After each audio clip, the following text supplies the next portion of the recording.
Shut up and sit down. Welcome to the Health and Wealth Podcast with your hosts, Tim and Carter. What's trending, Enrichers? Carter Wilcoxon, founder of CSI Financial Group here, with my co-host and former wealth advisor, Tim James, founder of ChemicalFreeBody.com and your new health advisor. This is the show where we reveal the connection between physical and financial abundance. Hey, welcome back, Enrichers. Carter Wilcoxon coming to you from sunny, warm Phoenix, Arizona. It's right around 108 degrees out here in the desert. It's a dry heat, though. I promise there's a huge difference. We are super excited about having our guests coming on today, coming in from the East Coast. But before we bring in Ben Offutt of Offutt Advisors, let me go ahead and bring in my esteemed co-host, Mr. Chemical Free Body himself, Tim James. Timmy, how are you, my man? Hey, doing good, brother. Doing good. Just had a long weekend. We went up to Washington by Mount Adams to a mud festival. So a band went up there and we got to play a little bit. I didn't play in that band, but I took my guitar and walked around and ended up playing in the what do you call it? There's little food carts. There was a Mexican food cart there, and I met the owners and stuff, and I was in there playing music inside of the food cart, and then I did a couple campfires and just went around and met a bunch of people and connected, and it was a lot of fun. And I'm dragging a little bit from a lot of driving and so, staying up late. That thing went till like 2 a.m. or something like that. So well, we're gonna call. Go ahead. Well, I was gonna say, thank God I have all my products and all the stuff, my little tricks and hacks to bring myself back. But I need one more night of good sleep, and I'll be back 100%. So I'm like 92% today. Thank goodness for that. I did hit my sauna this morning and everything. We went out for an early morning walk. But it's in the summertime here in Phoenix, we have monsoons, right? And last night we got pounded from like 10 o'clock until like 4 o'clock in the morning. It literally, I got basically shot out of bed because our power went off and then came back on, and this like thunder boomer and everything. And it was crazy, but we went out for a walk this morning because it was nice, fresh rain and everything. So that was cool. And then of course I hit the sauna because myself this week, for you Enrichers who are listening that are golf fans at all, it was the Open Championship, which means that golf comes on at 3 o'clock in the morning. It started at 3 o'clock in the morning. And me and my better half, Christina, were up bright and early each day, starting Friday morning at 3 o'clock in the morning, watching the Open Championship. So I was lacking a little bit of sleep as well, my man. So anyway, it happens. Yeah. But as is normal, I always like to, impart a little bit of golf almost every episode. If we don't have that, I feel like we might go into withdrawals. But anyway, with all that being said, Enrichers, we are super excited to bring in our guest today from Maryland and from Offutt Advisors, Ben Offutt, CFP. Ben, how are you doing? Doing great. How are you going? Doing fantastic. And I know it's late on the East Coast. Tim and I are out here on the West Coast. It's 3 hours later there and everything. So thank you very much for joining us late in the day, taking you away from your family and everything to be able to do this. And family is important. Obviously, we want to balance work life and everything, but we really are appreciative of having you come on and be our guest today on the Health and Wealth Podcast. Well, thanks for having me. I appreciate the opportunity. Yeah, absolutely. Our pleasure. So, Ben, as is normal on the Health and Wealth Podcast, what we want to do is we want to go ahead and have the Enrichers, that's our audience that we call them, share with them, your story. You normally don't grow up thinking, oh, I'm going to be a financial advisor, right?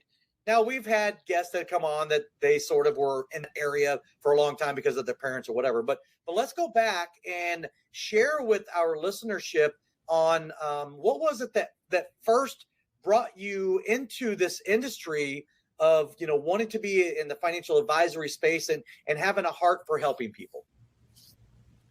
Yeah, for sure. You're exactly right. I fell into it. I never expected to be in this line of work ever. It just kind of happened. I know that's true for a lot of people, but that's what happened with me too. And it's really been a great fit. I was in college. I was entrepreneurship major, very interested in starting my own business of some sort. didn't know how that would manifest or come to light, but I knew that's what I wanted to do in some way, shape, or form. And then I also knew I wanted to help people. Was pretty serious about that. I felt like I needed to do something that had meaning and purpose. And if it didn't, I felt like I would, not be enjoying my days, I guess. So I was looking for that, a combination and intersection of entrepreneurship and, the ability to really make an impact. And have that be unlimited, I guess, in both directions. So I graduated from college in 2009, right after, right in the midst of, the Great Recession, right? Right. So it was a pretty scary time to graduate. I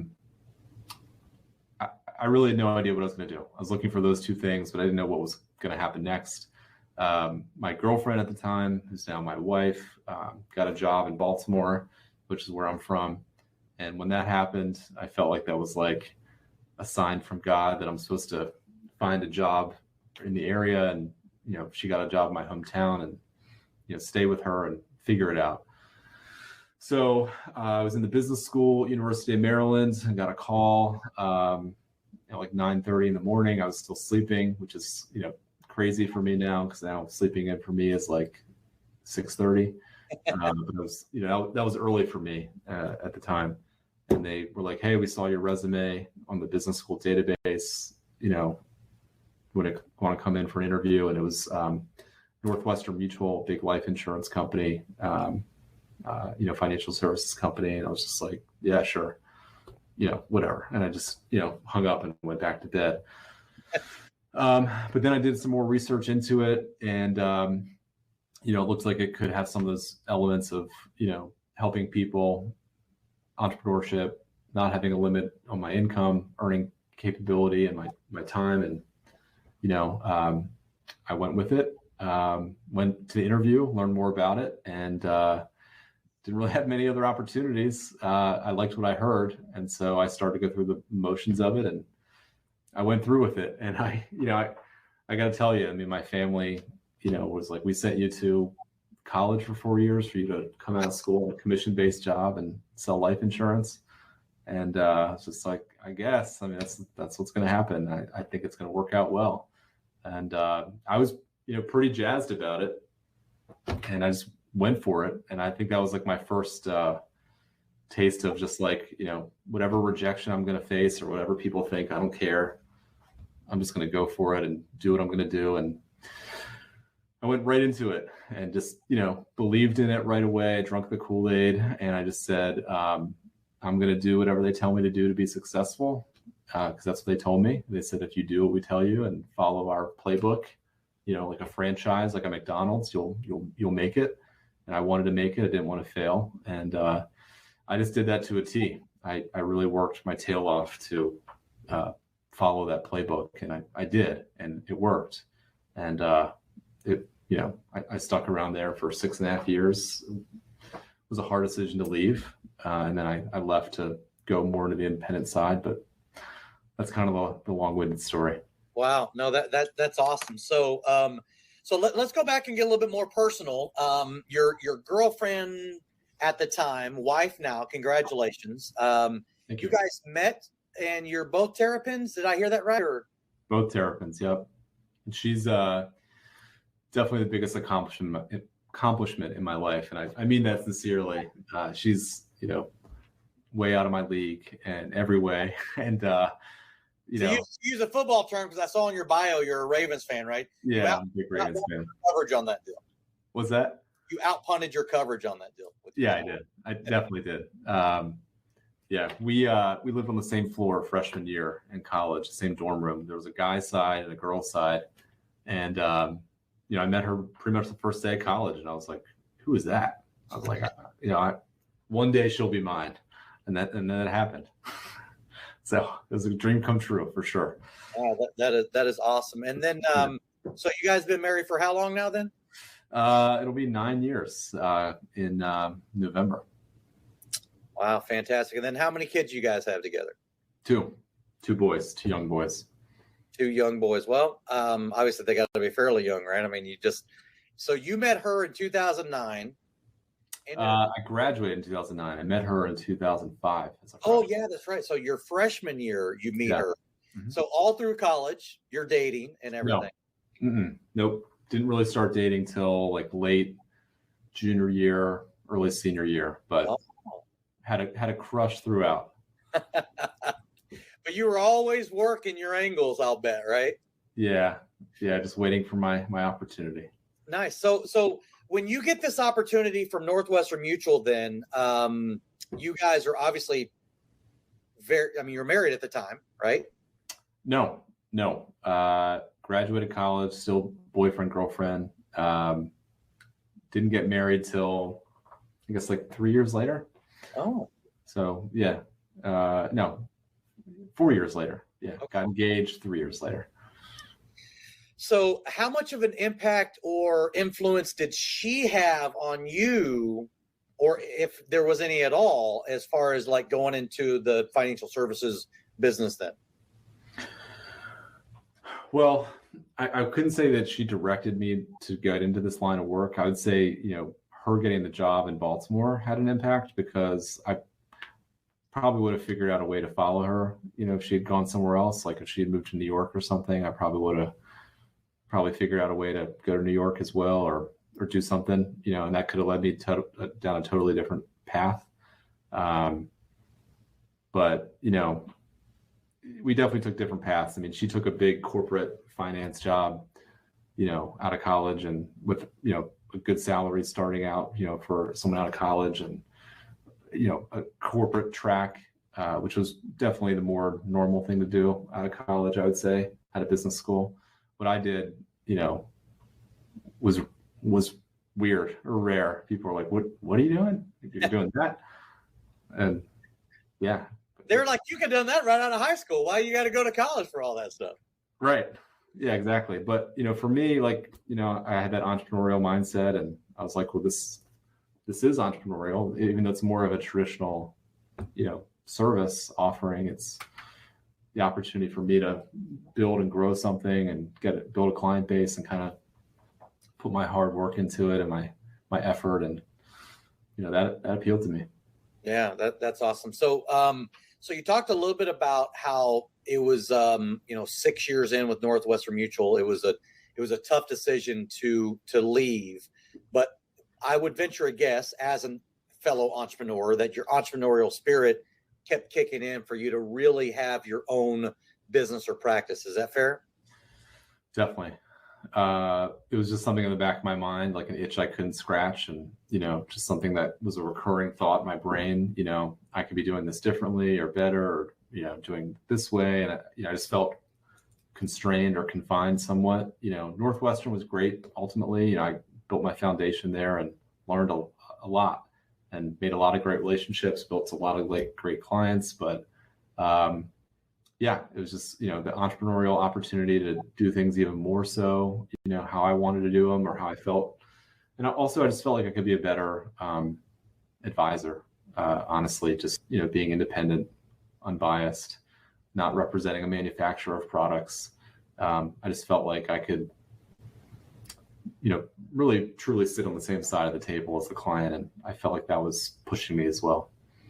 I don't think people understand how important that is. Like when you're choosing a financial advisor, why independent is good, because it's like, if you go to a baker, they bake. If you go to a surgeon, they cut. If you go to some place that sells a certain stock, bond, and mutual fund portfolio, that's probably what you're going to walk out of there with. And not to mention names, but there's one company that, like, they pretty much off their crappy mutual funds and to the clients, and it's like, and they incentivize their advisors to do that. And it's just people don't know. So like being independent, first off, for those listening, if you're not an advisor and you're somebody that just, is listening because you might want to hire an advisor, or you are just, interested in the show or whatever. When you work with somebody independent, they had to take a big leap of faith to get out of where they were. They're what I consider a captive agent. So they have to sell whatever they're told to sell, and it's a very limited scope. So Mark, so what ended up happening is that Ben actually walked away from that security and that safety with probably lots of clients and all this stuff to go out on his own to try to do it right and to be able to help people more and to be able to give them like, wow, if they really need a hammer to hammer the nail in, and I don't have to use a screwdriver anymore. Yeah. And I can really help them increase their rates of return, protect their assets. It's a lot more work to go independent. People don't realize you have to really put your time and effort into it, and you have to run the whole show, everything from the whole gamut, and deal with securities, commission and all that. And it's a lot to be able to do what you're doing. So it's commendable. Thank you. I appreciate that. And yeah, I agree. It was scary for sure. And again, as all three of us are entrepreneurs here and everything, what I'm wanting to know, and where I was going with that also is now you are married. Now you are going to go independent. Now, what types of conversations are you having with your wife about leaving Northwestern Mutual in this comfort zone that you were in a little bit? Because no one likes change, but as an entrepreneur, that's what we're constantly thinking about, right? We're always thinking about how do you make the mousetrap better, so to speak, right? How do you do it better? And you're always trying to do it better. So you are compelled really and driven from that spirit that you have. I'm just curious, how were those types of conversations that you had with your wife about leaving Northwestern Mutual and now going independent? Yeah. She's definitely much more risk averse than I am. So, it's not a decision she would probably make, but she probably also would have been in the job that I was in the first place. But I think at the end of the day, she believed in me and felt like, she trusted that I was doing what I felt was right for the future. And I think she knew if I did it, I would make it. And I think that's right. That's true. Yeah. So, and I can tell you that my wife, I way out punted my covers too, right? I tell people all the time, if you want to know how good of a salesperson I am, quote unquote, just meet my wife, right? Because there's no way that someone this beautiful and smart should be married to this guy. But, right. But that support that you get at home, I mean, it's critically important for your success. No doubt. I'm thankful for that. Definitely, if you've got a good home life, it's easier to be grounded and have that, faith in yourself and that confidence that you've got that security in other ways. And, also from a parental perspective, I mean, I'm lucky. I had great parents growing up, definitely, loving and supportive environment. And I think that, helped instill confidence in me at a young age that, I'd be okay. I think that's important. So I'm lucky for the path that I've had. Wow. Except when you wanted to sell insurance after 4 years of college. Yeah, that's true. But I think that hey, what are you doing over there?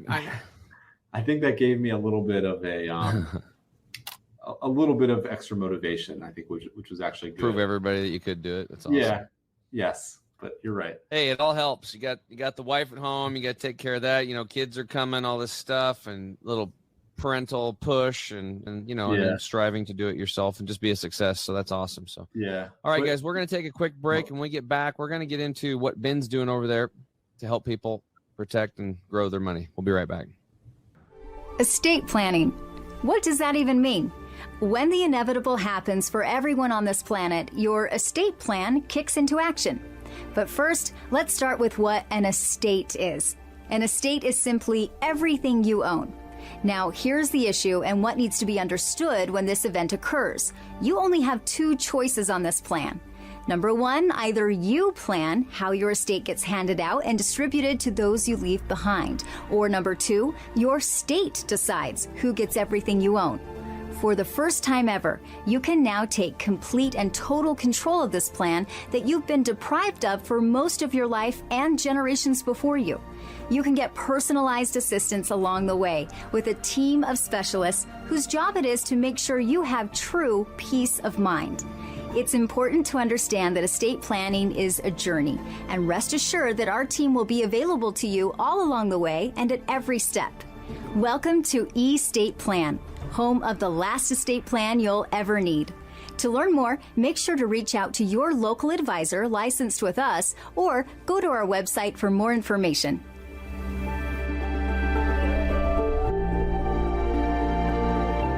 What's up, Enrichers? Tim James here. I'm back with my co-host Carter Wilcoxon. Today in the house, we have Ben Offit, certified financial planner from the East Coast. And, hey, Ben, what was really cool? I mean, before we get into all the cool stuff you're doing, I noticed that you must have a insider at the Baltimore Magazine, or you're really good at what you do, because he was named 5-star wealth manager by Baltimore Magazine in 2018, 2019, 2020, 2021, 2022 as a top wealth manager and he's also named a top wealth manager under 40 by Fortune Magazine. So pretty cool. You've been hustling over there, haven't you, buddy? Always hustling. So what are you doing to help your clients? And the byproduct of that is, you get these little awards and these glass trophies. And I mean, it's kind of fun and stuff. But for me, like, I could care less about the trophies. I just really wanted to grow my practice and help people. So what are you doing over there that you think separates yourself? Yeah, I mean, really just that. I mean, I've always focused on helping people. I mean, like I said in the beginning of the show, that, that was a huge component of entering this line of work for me, was the opportunity to really make a difference in people's lives. And that's what motivates me each day and focuses me each day, and before each meeting, I just try to think of, well, how can I truly help this person and make a difference in their life today, this moment. And I think by doing that, I'm kind of like an introverted person, and I don't think I'm very salesy in the traditional sense, but I think that I get passionate and, focused and, sincere and good at what I do, because of that desire to truly, help them. And I think it's not about what I'm making or, the opportunity for me. It's about, well, how can I make as much of an impact on this person? And, by doing that, that's when you get good results, I think, because it's sincere, genuine belief in what I'm recommending or prescribing for the client, I guess. Well, let me just I want to jump in, because you were talking about all those awards that obviously Ben won, but as I'm looking at your resume, the thing that stands out to me is you're not a generalist, you are a specialist. Like you understand the P&C side of the equation, right? You understand, you've got your real estate license, you're a CFP. I mean, you can manage money, insurance. I mean, it runs the whole gamut of the things that you can provide for your clients. And I got to say, I don't know if I've ever, and this is 20 years working as an advisor to advisors, I don't know if I've seen any advisor who had their real estate license, their P&C license, their life insurance license, their securities license. It's pretty impressive, Ben. There's no doubt about it. And if you are out there shopping for someone to even know how to do all of those different things, that tells me that you are trying to be the one-stop shop, so to speak, for your clientele. And I'm not trying to put words in your mouth, but is that some of the idea? Or we need to get this guy a hobby. Yeah, exactly. I mean, I think that one-stop shop concept that, we've used that term, and, that is something that's crossed my mind a lot. I think for me, I talked about leaving Northwestern Mutual. Also, a big part of that, beyond the entrepreneurship thing and being a better advisor. Actually, hand in hand with being a better advisor, is I got my CFP, designation when I was at Northwestern Mutual, and that also lit up a bunch of light bulbs in my brain. And when we were studying for that, it was about so many different subject matters that didn't pertain to selling insurance. And that's not the only thing you do at Northwestern, but that's obviously a big focus of it. But things about like reverse mortgages or cash flow or estate planning or auto insurance or so many different subjects. And I'm just thinking to myself, like, why am I not focusing on all this stuff as much as I'm focusing on the insurance aspect? A real advisor really needs to be able to help clients with all these things. And so that was the first thing. And then I started thinking, well, there's got to be more than the environment that I'm in to be able to do more of this stuff and be more in depth with clients. So then once I went to the independent channel, I couldn't get my PNC license at Northwestern. It wasn't allowed. And I said, well, why not? Why can't I get it now? And I got it, and my real estate license, and, just started going down all these different roads, and it made me more knowledgeable in all these different ways as well. And then we actually started, to do more services in-house. Like we, got into tax filing and bookkeeping and accounting and property and casualty insurance. And we really were starting to form this one-stop shop. And, we were successful in doing that, but we actually just changed course, this year. Because even though we've been building up those different aspects to our business, I think kind of realized that while it's good to be able to serve clients in those regards, that our core business is financial planning and investment advisory and insurance. And we kind of were, veering away a little bit from our main focus. And we thought we could be, just better going back to our roots, so to speak. So it's just been kind of an evolution. We'll see what the future holds. I mean, we get bigger as a firm over time, potentially we'll get back into it. But right now we're just focused on our core model. Okay, no, that's awesome. So, so I'm curious, was it, and maybe I missed this part of it in the first segment. And Richards, again, thanks for joining us for another episode of the Health and Wealth Podcast. We're on here with Ben Offutt of Offutt Advisors, CFP, and the jack of all trades, it looks like over there. But did you go straight from Northwestern Mutual to starting Offutt, or was there something in between and then you started Offutt Advisors? Good question. There was something in between in a way. So I was, honestly a star at Northwestern Mutual. I was one of the top, younger advisors in the country, but again, most of that was, on the insurance angle side of things, because that's, the bread and butter Sure. at Northwestern. So when I went to leave Northwestern, I didn't want to go straight to an RIA channel. I'm in an independent broker dealer / hybrid RIA setup now, because a lot of my accounts were commission based from Northwestern, but none of the independent broker dealers really wanted me because they didn't really care about my insurance production. They cared about my investment production, which Sure. was decent, but not high enough to go out on my own. So what happened was I joined forces with another advisor where we formed a new brand. He was an older advisor, had a bigger book of business than I did. And I basically was under his branch, I guess technically you could say, but we had, the same brand, totally separate profit and loss statements, totally separate expenses, totally separate clients. It's just like we were together. And that's what allowed me to get into the independent space that I'm in now. So that firm was called Clear Path Advisory. We formed that together. And then after 2 years together, I realized that we weren't on the same,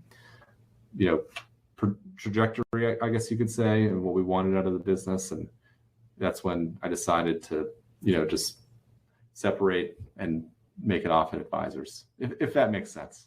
Yeah. And no, it makes perfect sense.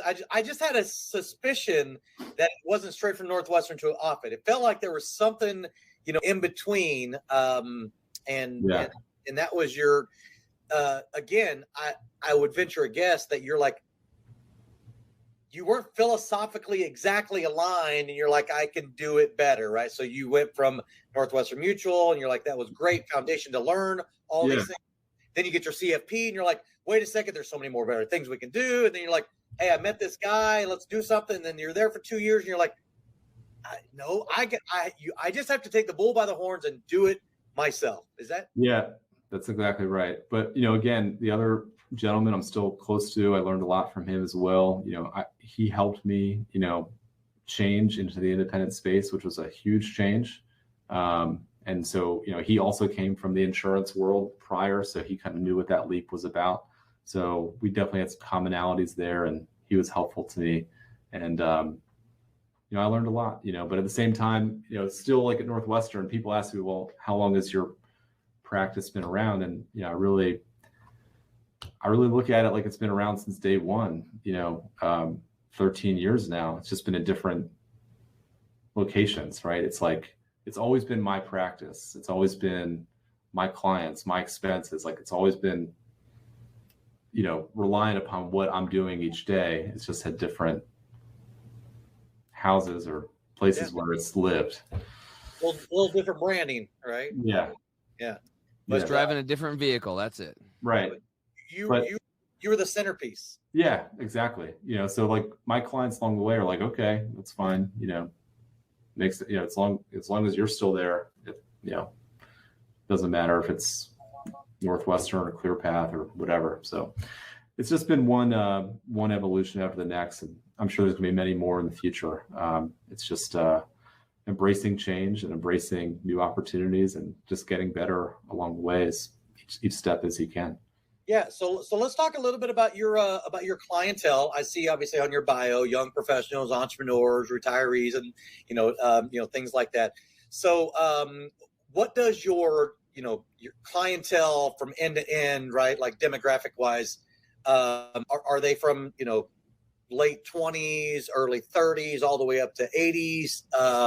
What does your makeup look like? And a secondary question is, what do you think it is that your clientele like about working with Offutt Advisors? Yeah, the clientele is pretty diverse in all different ways, ages, backgrounds, religions, socioeconomic statuses, occupations. We like that. It's all different kinds of people. I feel like we're well versed in serving, like the young professional all the way to, the post retiree. And what was your second question? I was just wondering about, actually, let me tie that question back to a different way to ask it.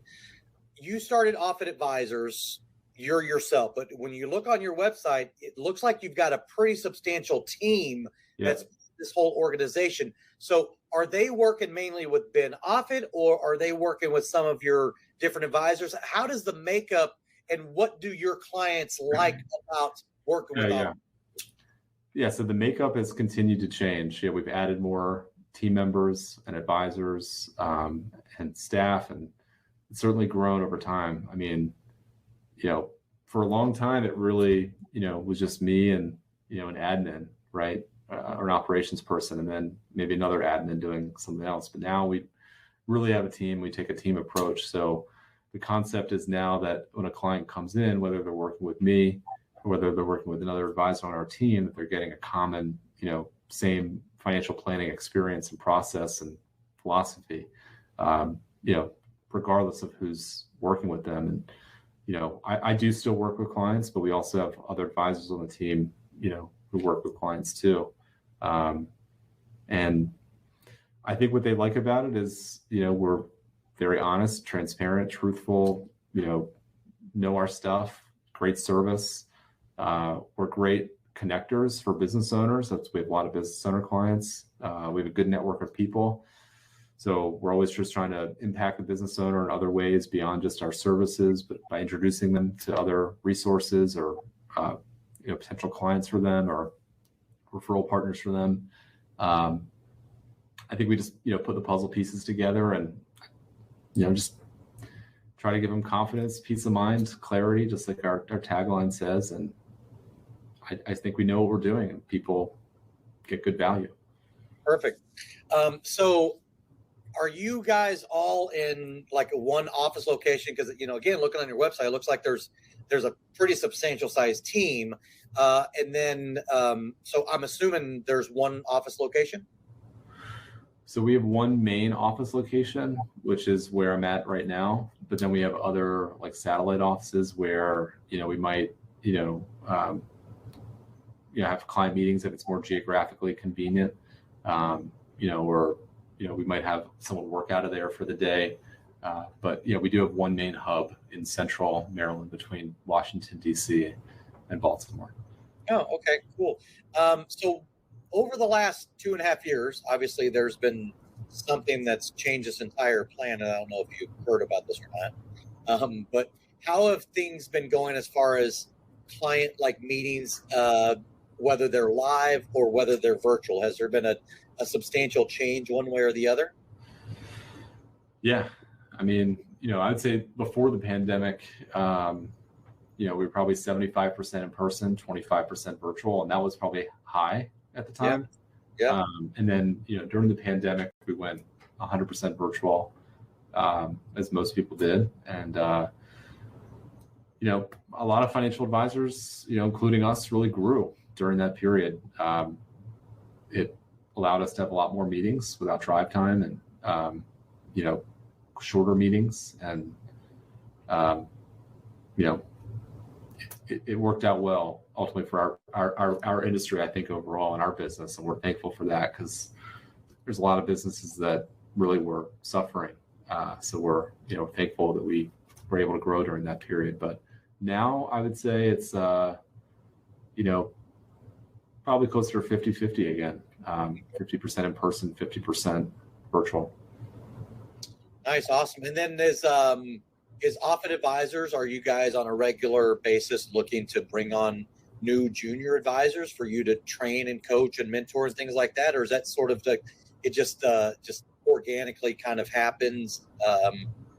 I think it's both. I mean, we want to keep growing as an organization, because I think that creates more opportunities for our team and other people that haven't joined our team yet. And we want to help, create more opportunities, and also gives us more capability to serve more people. And that's really our underlying mission is, like I said in the beginning, I about impact. So,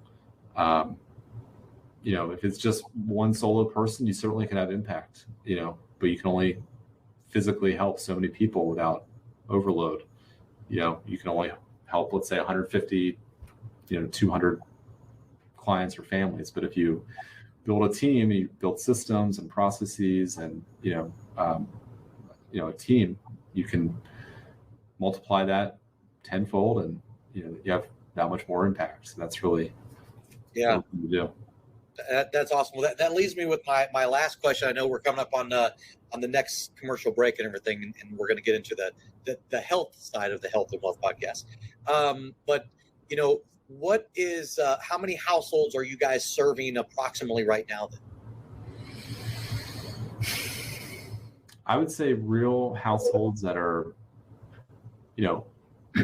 ongoing, regular, in touch clients, like that say, Offitt Advisors is our team, our resource for anything. I'd say it's 300, but then, there's a lot of clients that are, I guess, more or less transactional that we've touched in some way. Maybe it was an insurance policy here or there, or investment account there, but they're not full blown, regular planning clients all the time. So that with, that many people, it's probably near, I don't know, 700-800, something like that. Wow. Okay. So cumulatively then between, and what you just got through saying, I kind of sort of call them customers and then clients, right? Like a client does everything with you every chance they get, and they talk about you, or maybe they're even advocates, right? And then of course the customer, right? So in total, you're saying that you have somewhere around 800 to 1,000 then combined between customers and clients? Yeah, probably something like that. Yeah. Well, because I know that obviously P&C, real estate, I mean, there's got to be so many different types of, touch points with, whether it's a customer or a client, that's impressive, by the way. I can honestly say that in my 20 years, you're one of, I can't even think of someone else that has their real estate or P&C or life and health or securities. Yeah. I mean, I think at the end of the day, I still believe this, that a client,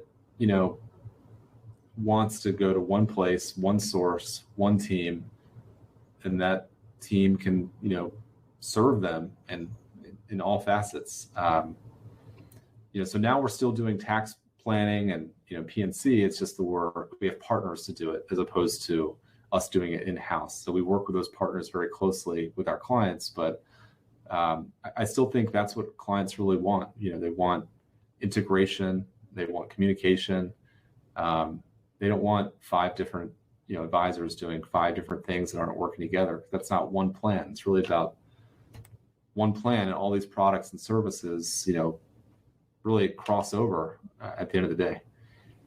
Yeah. So it's what we call the multidisciplinary team approach. Yeah. So it's exactly what our business model is here and how we help advisors. I think offline, I think there might be some things that I can share with you that could potentially enhance some of the things that you're doing. But I got to tell you, I love philosophically everything I've heard, and I can tell you that if you are shopping providers when it comes to having a one-stop shop, they definitely needed to reach out to you. And I know that we'll make sure in the show notes we'll have your website and how people can be able to get in contact with you and or your team and everything, so that they can find out how they could potentially become one of your clients or customers. So Cool. Anyway, Tim James, that's pretty great segment, guys. It was good insight. So what we'll do, we'll take a quick break. And when we get back, we'll let Ben ask me any question he wants about health. We'll be right back.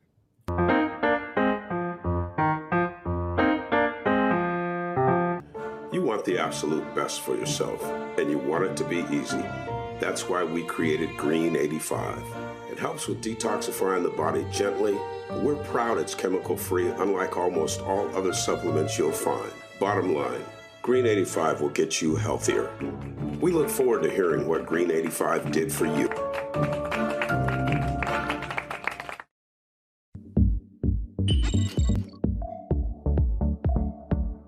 To get this product and our other amazing products, go to chemicalfreebody.com. That's chemicalfreebody.com.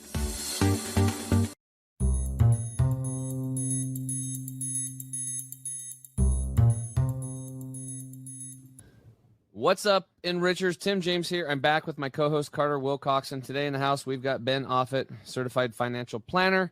Ben, this is the segment of the Health and Wealth podcast where we flip the script and you get to ask me any question about health. So what's your question, sir?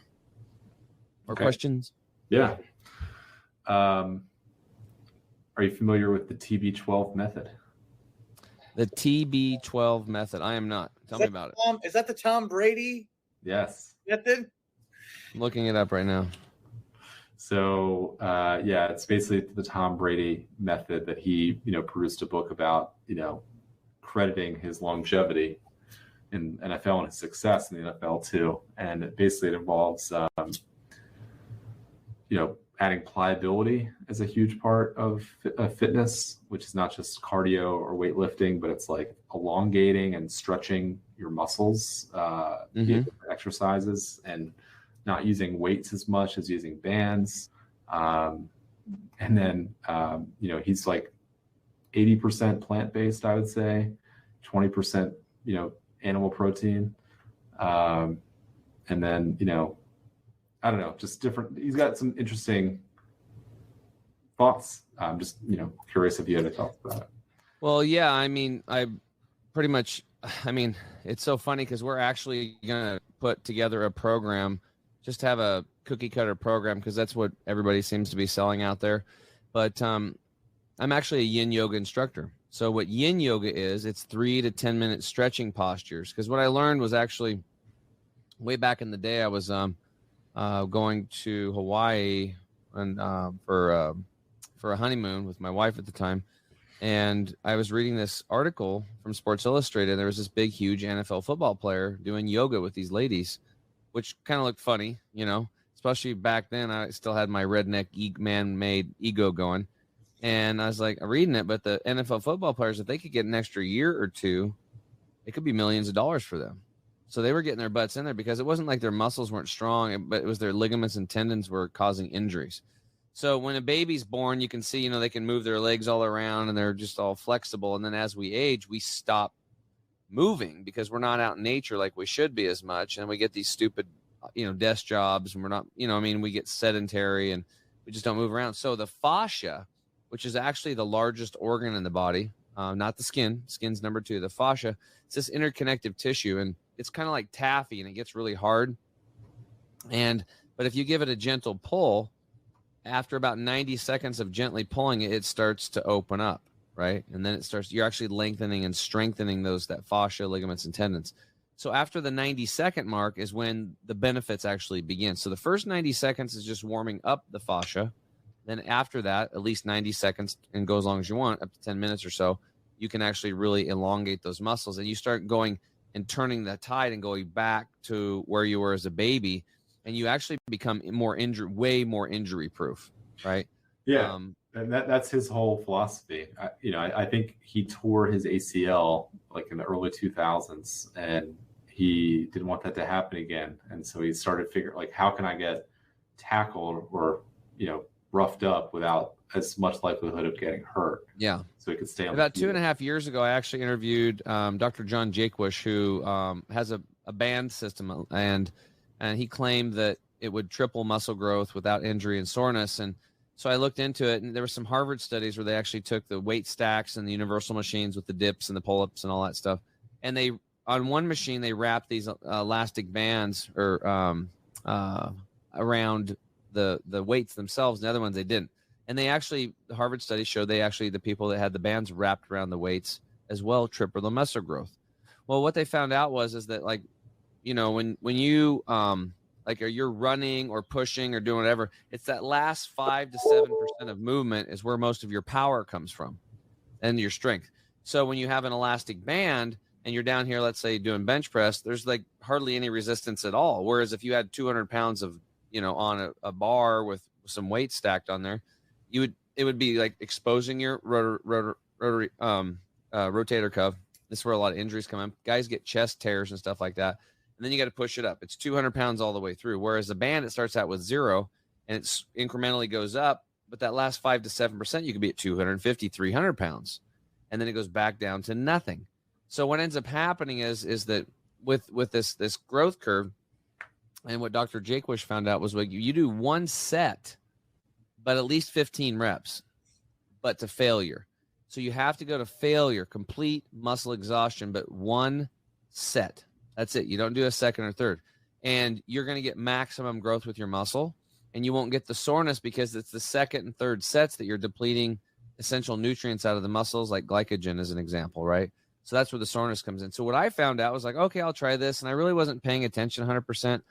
And I was doing it like literally 8 minutes a day. I didn't even go to complete exhaustion. I was just doing the 15 rep thing, but it was kind of hard, And in like 3-4 months, I put on 11 pounds of muscle.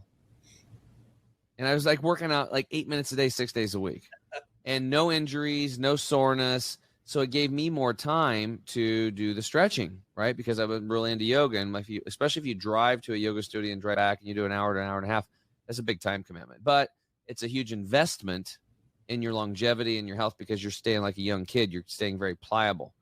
Now, with that said, what ended up happening was I remember watching these monks, and I think I've told this story before. There's the Shaolin monk comes out, and he was like a master, and he said the monks that practice only the karate lose their power basically in their 60s or 70s, but the monks that practice the version of karate and the stretching or yoga type thing every day never lose their power. They stay young and flexible, and they stay very strong and resilient. So there's multiple data points that I've experienced myself from other people saying basically the same thing. And now this Tom Brady thing's like another one. Plus I've been living this, and I've helped hundreds and hundreds, if not thousands of men and women get off of heavy weights and go into resistance bands, latex resistance bands. A lot of them are doing X3 like I have, way better gains. And now they have more time to spend more time doing stretching and yin yoga to balance out, the strength and everything, and keep them young and pliable and young. So anyway, and then the other thing you mentioned was an 80% plant-based diet or greater that he was doing. We talk about that all the time. If you look at the blue zones, the people that live the longest, there's certain pockets of areas around the world that have the most centurions, the people that live to 100. It was like the 4 commonalities. I'll just bring them up again because it's poignant. Number 1, lifelong friends. That's why it's so important to get out and mix it up with your friends and stay in. We're tribal. You have to be able to touch people and see their faces, and it's so important. That's how we're genetically made. If you get away from that stuff, you're hiding out, covering your face. You're going against nature and creation. So number 1, lifelong friends. Number 2, they respect their elders in those cultures. High respect for them. They don't just throw them in, into a nursing home. Number 3 was 80% plant-based diet or greater.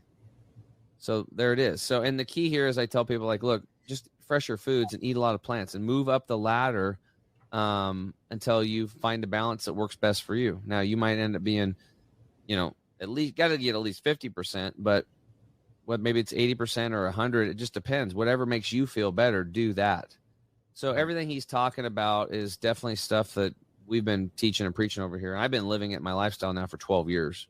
Yeah. So, and it works. I mean, I'm 49 years old and I'm literally running around the mountains in 7 miles trail running. Like I could feel like a jackrabbit running around. And I just, that's the way it is now. And it's like, it's part of my life. And I look back when I was 42 pounds overweight and rectal bleeding and gastrointestinal issues and pooping rocks and blood. And it's like, I am very grateful. I do not want to go back into surgery again. So for those listening, don't wait. Okay. Don't wait till a wheel falls off like it happened for me. Let's get ahead of this. There's too much success out there leaving clues. My story, Tom Brady's story, the Shaolin monks, there's just people all over the blue zones. All we got to do is just kind of copy what everybody else is doing. We're probably going to get similar results. Yeah. I've definitely been on a health journey. I would say the past few years, because I love food. I love unhealthy food. I really do. And I can't really control myself once I get into it. So I need to force that discipline. Anyway, I've taken away some main tenets from that book. I think the other thing he talks about is hydration, which I never really thought about before. And he says that, you need to drink in ounces, like half of your body weight. So if you weigh, let's just say 200 pounds, you need to drink 100 ounces a day of water. And that's a lot of water, but you need, that's what your body needs, he says. And he does it with electrolytes, which is interesting. And so I think, yeah. And then, the other two things that I've learned about, is meditation, just your mental health and, setting aside time for that each day.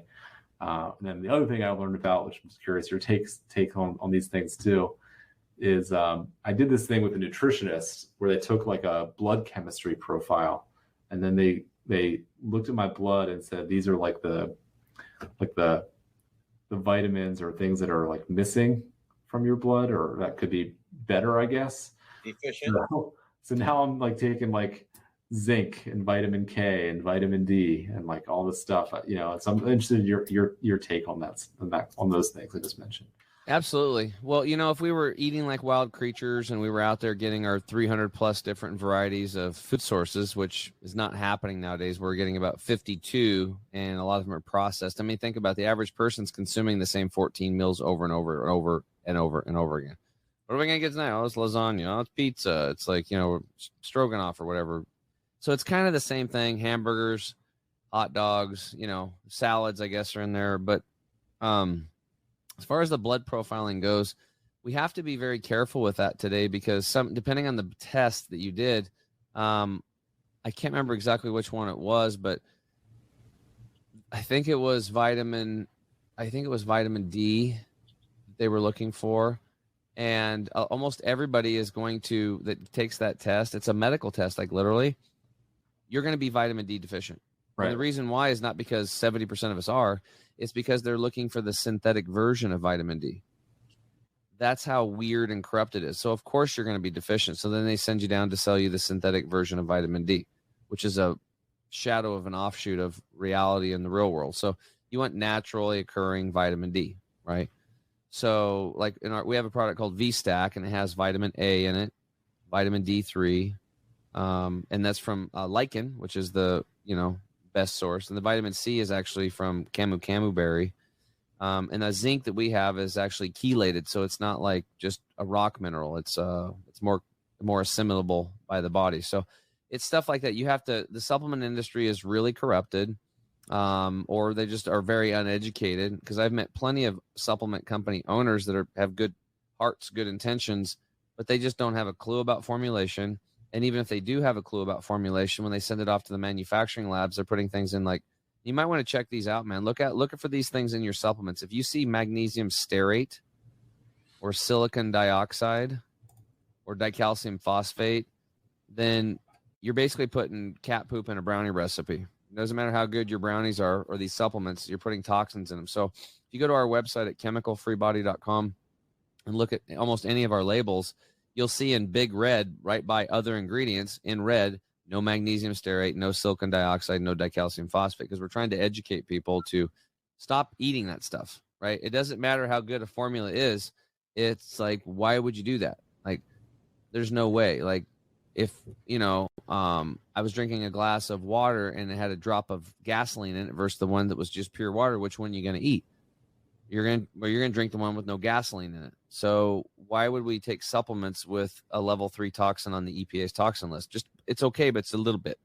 You see what I'm saying? It's just kind of weird. So, and here's the problem is that you might take these supplements and you might feel an effect, right? So that could come from many different ways. That could come from probably the most diabolical one is they'll what's called micronize 10% or so, 5% or 2% of the formula. And that synthetic now becomes hyper absorbable. So it literally rapes the cell and goes right into your cell because it's so tiny. It's like nanoparticles. And it goes right in and you feel it. So you think, wow, this is really working because it gave you this feeling. But it's like your cell got raped by a synthetic, right? So that's not cool at all. The other thing is that maybe it's got some good stuff in it. Maybe it's got some reishi and chaga and mushrooms and some good probiotics and maybe some good nutrients in there, maybe a little wheatgrass powder. But then it's got half synthetics, like vitamin C as an example. It'll say in parentheses behind it, ascorbic acid. If you see ascorbic acid in parentheses behind vitamin C, you're consuming a synthetic. And most people don't know because they read the other stuff. Oh, it's vitamin C's in there. Okay, that's good. Because you have to, it's almost like you have to be Sherlock Holmes, NASA scientist today to navigate labels. We just try to simplify this stuff for people, man, because it's like, once you have a basic understanding on how to read a label, you're much better. And another rule of thumb is just don't buy supplements literally through grocery stores. I mean, there's very few that I would buy through a grocery store, especially the bigger the chains and the more commercialized, the bigger the corporations. It's just safer to stay away from them. You better go to like small little mom and pop places that have, but you still have to read the labels. But online is probably one of the better choices. And I've had people for years trying to get me to put my stuff in stores. I mean, I've let a couple places do it because I know them, but we usually just sell retail direct to the client. So anyway, I agree with the water. We teach the exact same thing. We teach 80% plant-based diet. We do band exercises. It's the same thing. We definitely talk about stretching fascia and ligaments and that kind of stuff. And, you don't have to look far for the results. So you can see what Tom's results are. You can see what my results are. I have a whole bunch of people behind me with, doing the same thing, and they're getting the similar results too. Cool. So I think you're on the right path, brother. Thank you. Thank you for your insight. Yeah, for sure. So I can tell you that one of the things that Tim said on, I bet it was probably maybe 8 or 10 episodes ago. And of course, I get to be on this podcast and I get to hear all the different things that he reinforces. We talk about, water and of course, what kind of water. And that's why I just showed you my glass jar, because drinking out of glass, not out of plastic. Go on and on. You can listen to any of the other podcasts just on that section. And that's the common theme. But one of the things that Tim said that for me was really telling, because look, we're busy. We do have our day-to-day. We have our family. We're working, the standard American diet, the SAD diet, as we call it, right? You get so wrapped up into that. And he was talking to one of the guests that was on here, financial advisor, and asking some of these things. And Tim said, you have to make your health a priority. And I never thought about it like that, right? Like it has to be a priority. And when I started thinking myself, like, my health is a priority, things started changing internally for me, right? Like the type of water I drink, that was one thing. Exercising. And one of the things that Tim turned me on to was that sauna. And we talked pre-show, maybe even early on in the show, Tim, we were talking about how I did the walk with my wife this morning. And I got in that sauna, 12-minute sauna. It's a single person sauna that I now swear by. This isn't a hard sell at all. By the way, this is what taking your own health as a priority did. Investing into your own health as a priority for me was critical, because I have a family. I want to be around a long time. My wife is 6.5 years younger than me, right? So I'm already actually not going to outlive her anyway, right? So I started taking that as a priority. I just wanted to impart that on you, Ben, that it was impactful for me when Tim said, to that one guest, you got to make your health a priority. And I really started thinking about that. Like, yeah, I don't make it a priority. So for me, that's why now I'm like, man, I could eat that, or I could do that, and I could take the easy way out. But then I remember, make your health a priority. And that helps to give, and I fail from time to time, right? We always fall short on a lot of things, right? But that for me, there's no such thing as failure, just happy accidents. Yeah, okay, happy accident, whatever. But anyway, I just wanted to share that with you, Ben. Because I'm a foodie myself. I love food. I can eat all kinds of stuff. But when you try to make your health a priority and you really start thinking about how impactful, important that is, you got a family that depends on you. They count on you, right? For a myriad of different things, just like you count on your wife for certain things. And when we start making our own health a priority, everything around us starts getting better.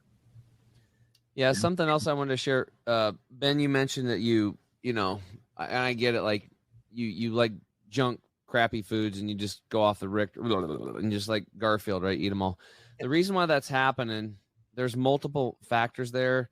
It sounds like you had a pretty good upbringing from your childhood, so it doesn't sound like there was like a lot of like getting beat up or mental abuse or physical abuse, that kind of stuff. But if we just look at it on a physical level, most of the time there's a couple things going on. Number one, your immune system is dropped, and there's these little critters, these harmful organisms that kind of get out of control because you've had antibiotics as an example. You've wiped out part of your bacterial immune system, the microbiome in your gut. So things like candida, which is a yeast overgrowth, they can literally hijack the vagus nerve, which is connection between your gut and your brain, and like literally steer you to go eat like Haagen-Dazs or like a banana nut loaf at Starbucks. And parasites will want that too. So besides going through, we usually help people do those cleanses, but on the basis level, the simplest thing to start off with, we have two products that we get everybody on. One is called Gut Detox, and you initially double down on it for 15 days, and then you just take 3 a day for maintenance. And you drink that with our green formula twice a day, and that's going to replace the 85% of the nutrients been missing in the soil. So what ends up happening is your cells are now going to get what's missing in the food chain for you, and they're going to start sending signals to you that you're just not that hungry. So you'll notice on that program with just the Gut Detox and doing the greens twice a day that your you're going to eat half as much. You just can't eat it anymore. And you're just like, how am I even living on this? I don't even eat that much. I used to think I had to do it. So, and it takes a little time, but within a week or two, you'll start actually craving the green formula. And it just makes it easier for you. Then you don't need that discipline and willpower because it's too hard of a road. You want to get to a point where it's just, that's the way it is. You don't have the cravings anymore. So those are usually come from long-term nutrient deficiencies on a cellular level. And by using the Gut Detox to clean up the digestive tract so you can get a maximum absorption of the greens as they go in through the intestinal lining, you'll notice a big difference. And your grocery bills probably drop $100 a month easy because you won't be able to eat as much. So that's something I would recommend. Cool. Thank you. All right. Awesome. Ben, do you have any other questions for my co-host? And you don't have to think of something, I promise. But, these are, really, really great takeaways already. Yeah, absolutely. That he shared with you and everything. But if there was something pressing that you really wanted to know, please ask. Yeah, I guess is the green formula kind of like the different vegetables and fruits in like a powder form, like the alkalizing kind of thing and water? Yes. Yeah, it's highly concentrated, like 4-to-1, 6-to-1, 10-to-1, 20-to-1 juice concentrates of like wheatgrass, spirulina.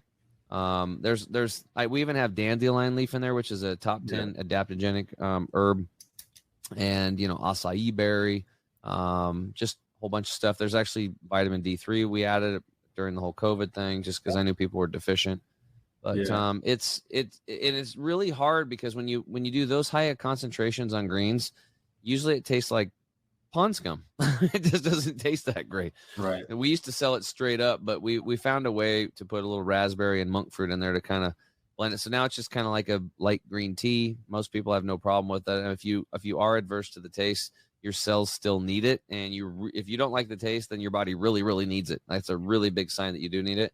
You can mix lemon juice with it or lime juice, fresh squeezed. You could put it in unsweetened cranberry juice. You can mix it with nut milks. Those are some things that you can do as options just to get it in you. And then, like I said, after a while, just let it work its magic. And most people are so deficient. It's just like, it's almost like a cactus that was just about ready to die. And then the rains finally came and it comes back. That's how you're going to feel. Cause most people, their cells have just never, I mean, most people are operating on 15% fuel, if that. And when you can start having 100% dropped in there, it's a complete game changer. The coffees start going away, the 5-hour energy drinks, the Monster drinks, those things just slowly fade off into the distance. You don't even have to quit them. They'll just kind of give you up because they'll start making you not feel good when you take them. Mm.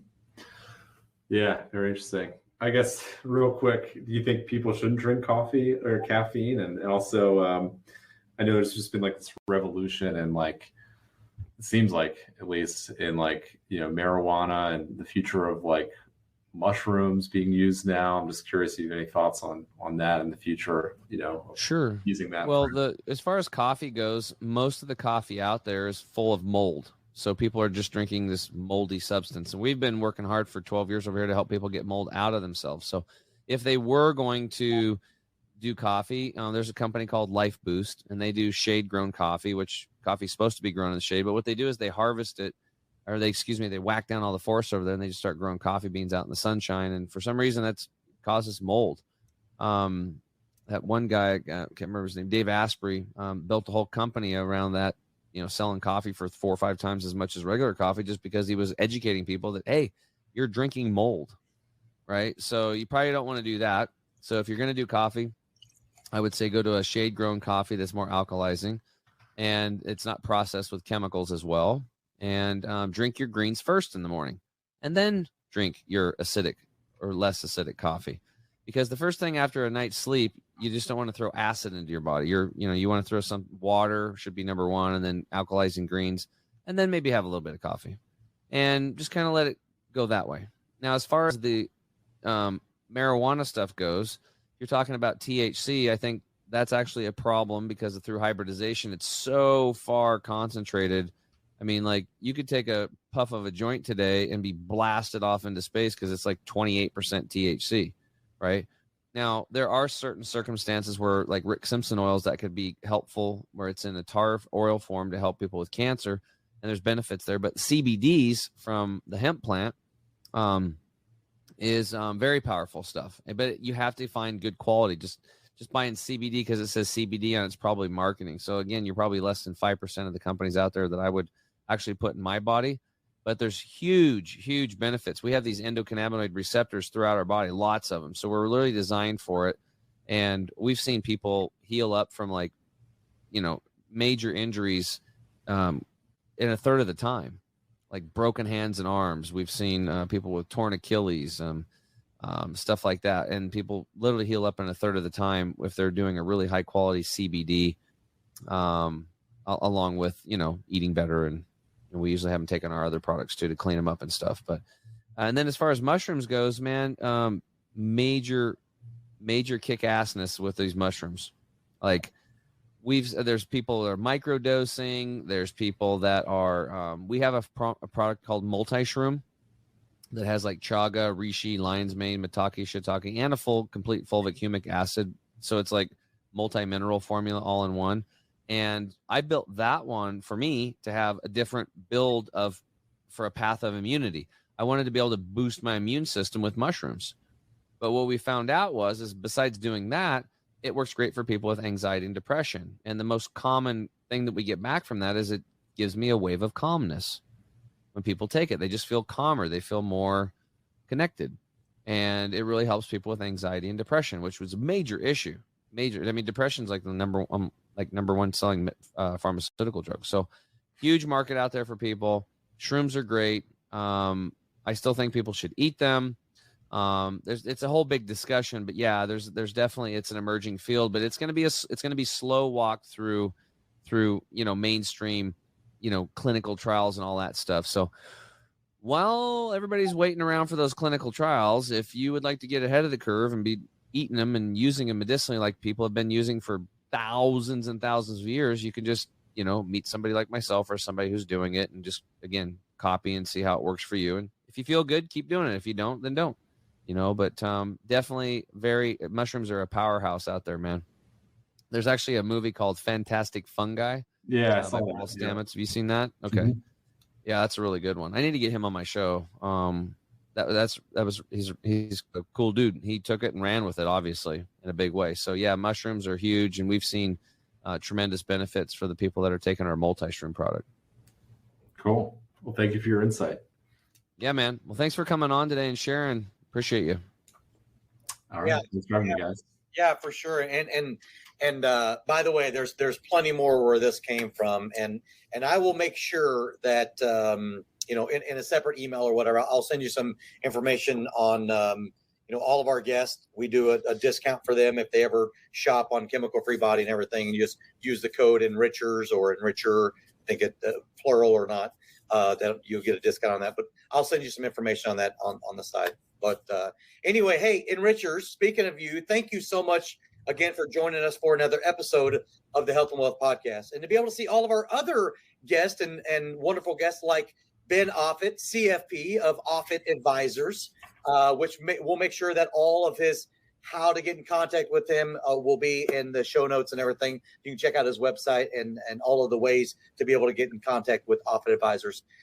Make sure to go to our website and at www.thehealthandwealthpodcastshow.com, and make sure to like, share, and subscribe wherever you get your podcasts, Apple, Spotify, or Google Podcasts.